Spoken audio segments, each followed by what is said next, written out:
जय हो। बोला साचे दरबार की जय हो। भैया छाया भौजी गाना लेके आई बहुत मीठ के भैया सपोर्ट करत जाए हमरे फेसबुक का भौजी ना है को जिने देखा था फेसबुक काहे का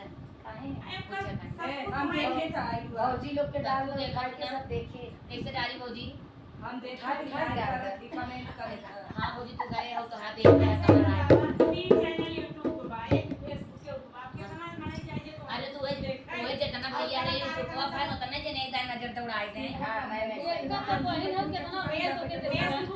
पे इतना फॉलो करते भैया हां भैया देखा है भौजी ने साइड हो जाए भैया देखा भी कर भौजी कहां है जैसे आया ना बैठ गई है कोई नहीं सकना हां इंदु पांडे सभा भैया फेसबुक पेज अंकर इंदु पांडे हां तू एक तू बड़ा रहा तो नीचे बैठ के छोटो के खड़ा दे चला भैया आप सब जो है आज से देखा भौजी कहे हैं तब भौजी कहे ना थे आप सब जो है हमारे चैनल 17 दिन में मोनेटाइज किए रहे अब भौजी ये कहे चैनल लॉक के वजह ना देखा था मैं 3.5 सुनाए था बा अरे भाई हमार चैनल खुद ना देखा था छाया सनवा खोल ले आई पारो बना के ले आई चला भैया हो सब जो है तनी टाइम में हां